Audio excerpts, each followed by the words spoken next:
നിരാശ എന്ന പാപം മനുഷ്യ ഹൃദയങ്ങളിൽ വിതയ്ക്കാനായിട്ട് ശ്രമിച്ചുകൊണ്ടിരിക്കും.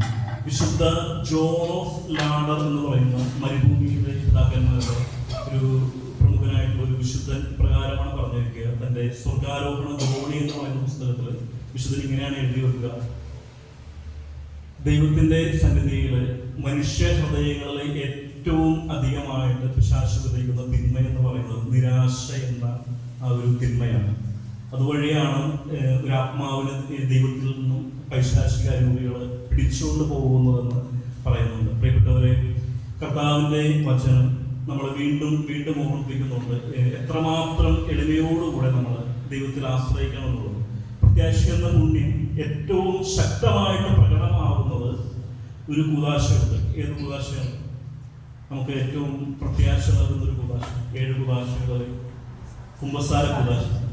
കുമ്പസാര കൂദാശയിൽ കർത്താവ് തന്നെ പറയുന്നുണ്ട്, എത്ര വലിയ പാപികളാണെങ്കിലും കരുണയുടെ സന്ദേശത്തിൽ ഈശോ പറയുന്നതാണ്, ഒരു ആത്മാവിന്റെ പാപം ആകാശത്തിലെ നക്ഷത്രങ്ങളെക്കാളും കടൽ തീരത്തെ മണൽത്തരികളെക്കാളും അധികമാണെങ്കിൽ കൂടെ ആ ആത്മാവിൽ ശരണപ്പെടാനായിട്ട് ഭയപ്പെടരുത്. ഏറ്റവും വലിയ പാപിക്കാണ് എന്റെ കരുണയിൽ ശരണപ്പെടാനുള്ള ഏറ്റവും വലിയ അവകാശമെന്ന് ഈശോ നമ്മളെ വീണ്ടും വീണ്ടും പല സമയങ്ങളിലായിട്ട് വിശുദ്ധ ഫൗസ്റ്റീനാമ്മയിലൂടെ നിരവധി വിശുദ്ധരിലൂടെ നമ്മളെ ഓർമ്മിപ്പിക്കുന്നു. കുമ്പസാര കൂദാശയുടെ പ്രത്യേകത എന്ന് പറയുന്നത് യെശയ്യാ പ്രവാചകന്റെ പുസ്തകത്തിലെ 10-ാം അധ്യായം 17-ാം തിരുവചനത്തിൽ പറയുന്ന ഒരു വചനത്തിന്റെ അഭിഷേകമാണ്. ഇങ്ങനെയാണ് വചനം പറയുക: ഇസ്രായേലിന്റെ പ്രകാശം ഒരു അഗ്നിയായും അവന്റെ പരിശുദ്ധൻ ഒരു ജ്വാലയായും മാറും. അത് ജ്വലിച്ച് ഒറ്റ ദിവസം കൊണ്ട് അവന്റെ മുള്ളുകളും മുൾച്ചെടികളും ദഹിപ്പിച്ചു കളയും. ഒറ്റ ദിവസം കൊണ്ട് അവന്റെ മുള്ളുകളും മുൾച്ചെടികളും ദഹിപ്പിച്ചു കളയും. നമ്മുടെ ഹൃദയത്തിന്റെ എല്ലാ പാപാവസ്ഥകളെയും ഒറ്റ നിമിഷം കൊണ്ട് കർത്താവിന്റെ കരുണയാൽ നിർവീര്യമാക്കുന്ന കൂദാശയാണ്. ഒരുപക്ഷെ നിങ്ങൾ കേട്ടിട്ടുണ്ടാവും വിശുദ്ധ ഗബ്രിയേൽ എന്ന് പറയുന്ന ഒരു വിശുദ്ധനെ കുറിച്ച്. ഗബ്രിയേൽ മാലാഖയല്ല, ഈ വ്യാകുല മാതാവിന്റെ സഭാസ്ഥാപകനായിട്ടുള്ള വിശുദ്ധ ഗബ്രിയേൽ. ഒരിക്കൽ അദ്ദേഹം വിശുദ്ധൻ ജപമാല ചൊല്ലി പ്രാർത്ഥിച്ചുകൊണ്ടിരിക്കുമ്പോൾ ഇതുപോലൊരു പൈശാചിക അരൂപി അവിടെ കടന്നു വന്നിട്ട് പല രീതിയിൽ ഈ വിശുദ്ധന്റെ പ്രാർത്ഥനയെ തടസ്സപ്പെടുത്താനായിട്ട് ശ്രമിക്കുകയാണ്. പല രീതിയിൽ വിശുദ്ധന്റെ പ്രാർത്ഥനയെ തടസ്സപ്പെടുത്താൻ ശ്രമിക്കുന്നു. ഒരു രീതിയിലും ഈ ജപമാല പ്രാർത്ഥനയെ തടസ്സപ്പെടുത്താനായിട്ട് പറ്റുന്നില്ല എന്ന് കണ്ട് അവിടെ നിന്ന് അലറിക്കൊണ്ട് പോകുമ്പോൾ ഈ പൈശാചിക രൂപി ഇപ്രകാരം പറഞ്ഞുകൊണ്ട് കടന്നുപോയി എന്ന് പറയുക: ഞാൻ എൻ്റെ സർവ്വ കഴിവും ഉപയോഗിച്ചുകൊണ്ട് ഒരു ആത്മാവിനെ നരകത്തിന്റെ അനാഥ തലങ്ങളിൽ കൊണ്ട് താഴ്ത്തി വയ്ക്കും.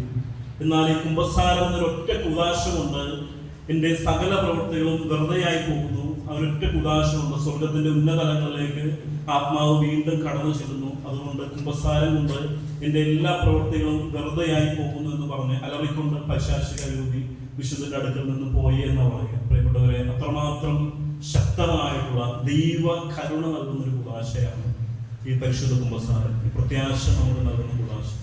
നമുക്ക് ഏറ്റവും എളിമയോടുകൂടെ ഈ ഒരു പരിശുദ്ധ കുമ്പസാര കൂദാശയ്ക്ക് വേണ്ടി കൂടെ പരിശുദ്ധ കുമ്പസാര കൂദാശ സ്വീകരിക്കുവാനും കർത്താവിന്റെ കരുണയെ ധ്യാനിക്കുവാനായിട്ട് ശ്രമിക്കാം. ഒരിക്കൽ വിശുദ്ധ ഫൗസ്റ്റീനാമ്മയുടെ അടുക്കൽ ഒരു സഹോദരി വന്നിട്ട് ഇപ്രകാരം ചോദിക്കുന്നുണ്ട്. ഒരു സംശയമായിട്ടാണ് ചോദിക്കുക. വിശുദ്ധ ഫൗസ്റ്റീനാമ്മയുടെ ഡയറിയിൽ എഴുതി വെച്ചിരുന്ന ഒരു കാര്യമാണ്. വിശുദ്ധയുടെ അടുക്കൽ ഇങ്ങനെ ചോദിക്കുന്നുണ്ട്: പ്രിയ സഹോദരി, എനിക്കൊരു സംശയമുണ്ട്. എൻ്റെ കഴിഞ്ഞകാല ജീവിതങ്ങളിൽ നടന്ന പാപങ്ങൾ, ഈശോ കുമ്പസാരത്തിൽ ഞാൻ പറഞ്ഞ പാപങ്ങൾ മുഴുവനായിട്ടും കർത്താവിനോട് ക്ഷമിച്ചോ എന്നെനിക്കൊരു സംശയമുണ്ട്.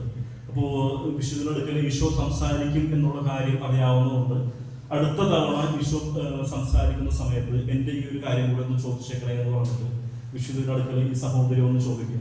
എന്നാൽ ഈ കാര്യം ചോദിക്കാനായിട്ട് മടിയായിട്ട് പള്ളിയിലിരിക്കുമ്പോൾ ഈശോ വിശുദ്ധയുടെ മുമ്പിൽ പ്രത്യക്ഷപ്പെട്ടിട്ട് ഇങ്ങനെയാണ് പറയുക: മകളെ, നീ ആ സഹോദരിയോട് പറയണം, അവളുടെ പാപങ്ങളല്ല, ഞാൻ കുമ്പസാരത്തിലെ ക്ഷമിച്ചു വിട്ട പാപങ്ങളല്ല, അതിലും വലുതായിട്ട് എന്നെ വേദനിപ്പിക്കുന്നത് അവളുടെ ആ ഒരു സംശയമാണ് എന്ന്. ഞാൻ കുമ്പസാരത്തിൽ ക്ഷമിച്ച പാപങ്ങൾ വീണ്ടും അവളെ മുറിവേൽപ്പിക്കുകയും വേദനിപ്പിക്കുകയും ചെയ്യുന്ന എൻ്റെ സ്നേഹത്തിലും കരുണയിലുമുള്ള വിശ്വാസമില്ലായ്മയും സംശയവുമാണ് എന്നെ വേദനിപ്പിക്കുന്നതെന്ന് കർത്താവ് സങ്കടത്തോടുകൂടെ വിശുദ്ധിയോട് പറഞ്ഞു എന്നാണ് പറയുക.